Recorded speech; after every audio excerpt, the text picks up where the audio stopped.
ሩታና አብሬሽ ሊታረቁ ነው ጋይስ። በዚህ ሰሞን ሊታረቁ ነው ታየኝ። ማታ በሂልሜ ማለት ነው ቤተሰብ፣ እውነቴን እንገራችሁ ማታ ሩታና አብሬሽ ታርቆ አንድ ቤት ከልዑል ጋር እንደ አዲስ ማለት ነው ፍቅራቸው ሲያሳድሱን ያዩ ማለት ነው። እና ይሄ ነገር ለታሪክ ነው ብዬ ነው ይሄን ቪዲዮ የምሰራው ማለት ነው። እና ታየኝ ይሄን ቪዲዮ ደግሞ እንዳትረሱ። በዚህ ሰሞን ውስጥ በእርግጠኝነት ሩታና አብርሽ እንደሚታረቁ እንደ አዲስ ፍቅራቸው እንደሚያሳድሱ እርግጠኛ ነኝ። ይሄ ቪዲዮ ደግሞ ለታሪክ ይቀመጥ ማለት ነው። ለዛ ነው ይሄን ቪዲዮ ሊሰራ መጣው ማለት ነው። ቤተሰብ የእውነቴ ነው የምላችሁ። እንግዲህ ውሽምት ዛሬ እውነት አብርሽና ሩታ ከታረቁ ወደ ድሮ ፍቅራችሁ ከተመለሱ ውሽምት በረኪና ጣጥታ ራሷ እንደምታጠፋው እርግጠኛ ነኝ ማለት ነው። ሰላም ጤና ይስጥልኝ ውድና የተከበራችሁ ቤተሰብ እንዴት ናችሁ? ደህና ናችሁ? እኔ ደህና ነኝ እግዚአብሔር ይመስገን ብያለሁ። የኔ ውድ ቤተሰቦች እንግዲህ ዛሬ ሩታና አብርሽን ይዤላቸው መጥቻለሁ። ባልና ሚስትን ይዤ መጥቻቸዋለሁ ማለት ነው። እንግዲህ ይሄ ፎቶ ሁላችሁም ያው ትዝ ይላችኋል ብዬ አስባለሁ። እንግዲህ ሩታና አብርሽን አንድ ላይ ይዤላቸው መጥቻለሁ ባልና ሚስት ማለት ነው። እና የልዑልዬ እናት ይዤላቸው መጥቻለሁ ማለት ነው። እንግዲህ ውሽሜት ትላንትና በራሷ ቤት የተለቀቀ ቪዲዮ ሁላችሁም አይታችኋል ብዬ ተስፋ አደርጋለሁ። እውነት ለመናገር እውነት የትኛ አገር ነው ሴት ልጅ ለወንድ ልጅ ባለትዳር የሆነ ወንድ አግብቶ ልጅ ወለደ ወንድ ውሽምት ትላንትና ማታ እኔ ከቤት ወጣላሃለሁ አንተ እዚህ ቤት መኖር አለብክ እስከ ቤት እስከምታገኝ ድረስ ብላ እንግዲህ እሱን ጣርታ ነበረች። እሱ ደግሞ አሳባ እንዳልተቀበለላት ቅር አላት። የሆነ በቃ ጠብቁ ቤተሰብ ማለት ነው። ወይን ዛሬ ወይን ነገ ራቆት ባፋንት እንደምትመጣው እርግጠኛ ነኝ። ታይ ማለት ነው ሁሉም ነገር እሷ የፈለገችውን ብታደርግ አብርሽ ምንም አይመስልም። እናንተ አብርሽ ምንም ነገር ማለት ነው የእሷን ቄጥም የእሷን ምንም አያቱም እሷ ናት። እሱ የሚያየው ሩታና ሩታ ብቻ ነው። በሩታ ትቀናለች ሁሉም ነገር ሩታ አሽሙር ሩታ አንቺ ቅሌታም ማለት ነው። አሁን እኔ ከቤት ወጥቼ እልሃለሁ አንተ እዚህ ቤት መኖር አለብክ ያለችበት ምክንያት ገብቷችኋል ብዬ አስባለሁ። ሩታን ለማሳደብ ማለት ነው። ባሏን ከቤት አስወጣች። ውሽሚት ቤት ነው እሱ የሚኖረው።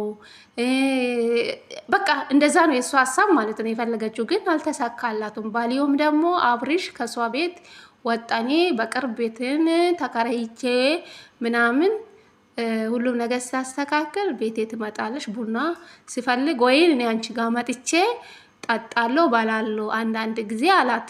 እሷ በቃ የምታደርግ ጉድ እኔ እንጃ። በቃ የምታደርግ አጣች ማለት ነው። እንግዲህ ትቀናለች አላቅም። አብርሽ ግን ከሷ ጋር በቃ ወይን ጊዜ ለማሳለፍ ነው እንጂ ከሩታ ጋር ነው በቃ ፍላጎቱም ያለ ማለት ነው። ሩታና አብርሽ በእርግጠኝነት በዚህ ሳምንት በዚህ ሰሞን እንደሚታረቁ እርግጠኛ ነኝ። በህልሜ ደግሞ ሩታና አብርሽ ታርቆ አንድ ቤት ነበሩ። አንድ ላይ ሲኖሩ እንደ አዲስ ፍቅራቸው ሲያሳድሱ ነበር። እንደ አዲስ ሊጋቡ ማለት ነው። እና ታይኝ እውነቴ ነው የምላችሁ። እንግዲህ ልዑል መጣ። ምን የመሰለ ምርጥ ስጦታ ልጅ ፈጣሪ ሰጥቷቸዋል። እንግዲህ ከልዑል ጋር እንደ አዲስ ማለት ነው ፍቅራቸው እንደሚያሳድሱ እርግጠኛ ነኝ። ይሄን ቪዲዮ የሰራውበት ለታሪክ ይቀመጥ ብዬ ነው የሰራው ማለት ነው። እና አብርሽና ሩታ ደግሞ ማቸም አይለያዩ።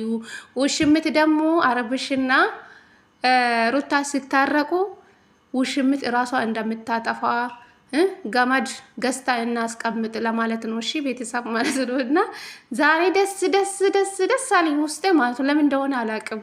እኔ እንጃ። የዛሬ ጥሩ ነገር ያሰማል ፈጣሪ ማለት ነው። እና የወለደ ሰው መቼም አይለያዩም። ምክንያቱ ልጅ አላችሁ። ሩታም እንደ ድሮ አይደለችም፣ ተረጋግታለች። ብዙዬ ከሩታ አጠገቤ ናት። ብዙ ነገሮችን ትማራለች ብዬ አስባለሁ። እና ሁለቱም እሊ ውስጥ ናቸው እንጂ በሁለቱም መሀል ውስጥ ፍቅር አላችሁ። ጌታ ነው የምላችሁ። ሶስተኛ ሰው ባይገባ ሩታና አብርሽ ቆዩ ከታረቁ ማለት ነው። ውሽምት ያ ሜዳ የሰውን ባል ለመቀማት የምታደርጉ ጉድ የለም። በቁሳቁስ በቁሳቁስ እኮ ነው ወደ ራሷ ለማመጣት የምትፈልገው ማለት ነው። እቺ ወንድ ያጣች እቺ ቅሌታ ወራዳ የሴት አሰዳቢ እኔ እንጃ የሚልሽን ስድብ ጠፋ። ሄርሜላ የሚላት ስድብ ጠፋ ቤተሰብ ማለት ነው። እና ምን እንደምልሽ አላቅም። ስድብን ተምሬያለሁ እግዚአብሔርን። እኔ እኮ ሰውን አልሳደብም፣ ስድብ ተምሬያለሁ።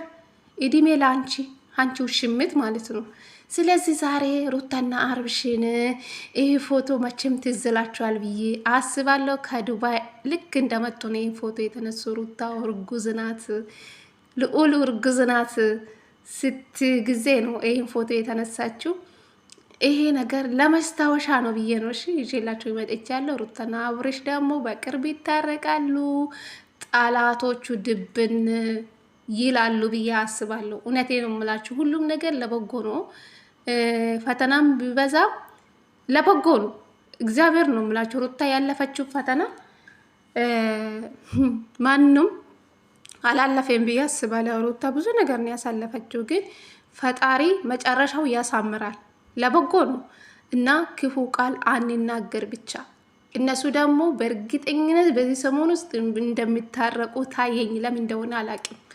እና ሩታና አብርሽ እንዳይለያዩ አልፈልግም። የምሬ ነው። እንደው ጠላታቸውን አሳፍራችሁ አንድ ላይ ስትሆኑ ቅጥን አድርጋችሁ ከእናንተ ዙሪያ ያሉ ሰዎችን ቅጥን ብታደርጉ እኔ ደስተኛ ነኝ። ደስታ አልችልም። እውነቴ ነው የምላችሁ። ለማንኛውም ይህን ቪዲዮ ከተመቻችሁ ላይክ አድርጉ። ወዳችኋለሁ። የተባረከ የተቀደሰ ቀን ይሁንላችሁ። መርቂያቸዋለሁ ማለት ነው። ብዙም ምርቃትም ባልችልም መርቂያቸዋለሁ። ስለዚህ ላይክ አድርጉ። ወዳችኋለሁ የኔ ውዶች ማለት ነው። የኔ ቂኖች። እኔ እንጃ ለእናንተ ቃላት የለኝም። የኔ ውንቆች